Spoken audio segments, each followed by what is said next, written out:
l'équité, la diversité, l'inclusion et l'accessibilité en formation à distance. Cette capsule vise à définir l'équité, la diversité, l'inclusion et l'accessibilité, ainsi qu'à fournir des exemples d'applications concrètes en contexte de FAD. Les principes d'équité, diversité, inclusion et accessibilité peuvent guider la mise en place de pratiques pédagogiques favorisant l'engagement et le bien-être de toutes les personnes étudiantes et enseignantes.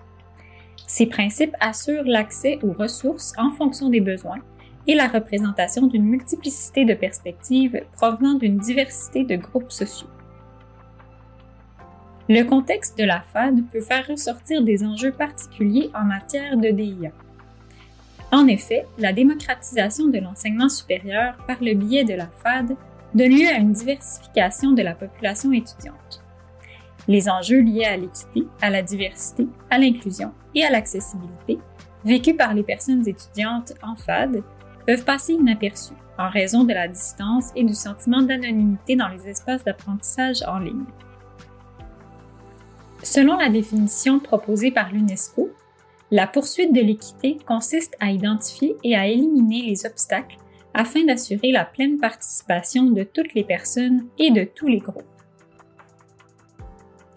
En FAD, pour s'assurer que toutes les personnes étudiantes soient en mesure de s'engager pleinement dans leurs apprentissages, la personne enseignante peut se renseigner sur les compétences numériques et sur l'expérience d'apprentissage à distance des personnes étudiantes afin d'aiguiller celles qui en ont besoin vers les bonnes ressources ou de leur fournir du soutien direct. La diversité consiste à reconnaître, à comprendre et à valoriser l'unicité de chaque personne, quelles que soient les caractéristiques visibles ou invisibles qui définissent son identité. Dans la conception du matériel pédagogique pour la FAD, la personne enseignante devrait par exemple s'assurer que les images et le vocabulaire utilisés soient inclusifs et représentent adéquatement la diversité, non seulement à l'intérieur de son groupe, mais aussi en société et dans le contexte visé par l'activité d'apprentissage.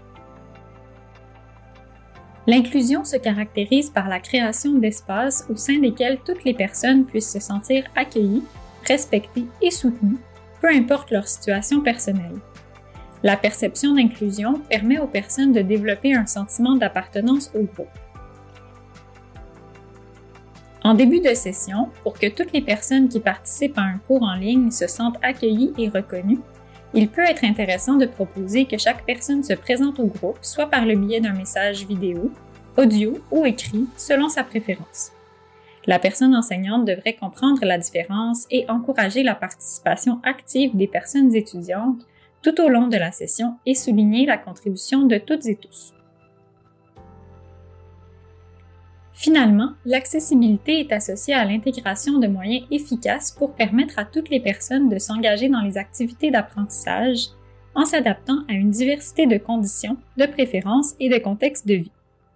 Les outils et moyens d'apprentissage doivent être flexibles et l'approche d'encadrement doit être sensible aux différences. Par exemple, en contexte de FAD, les cours qui s'appuient exclusivement sur des documents à lire peuvent nuire aux apprentissages des personnes qui présentent un trouble du langage écrit. La présence d'alternatives, comme une version audio du texte écrit, peut rendre le contenu du cours plus accessible.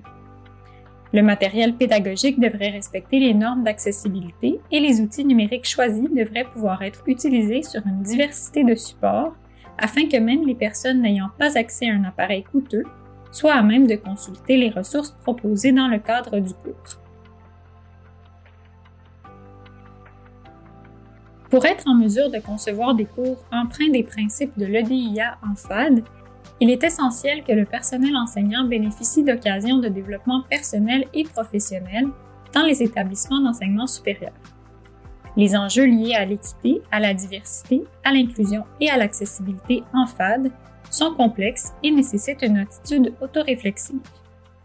Un effort collectif en ce sens pourrait rendre la FAD de demain encore plus ouverte, inclusive et humaine.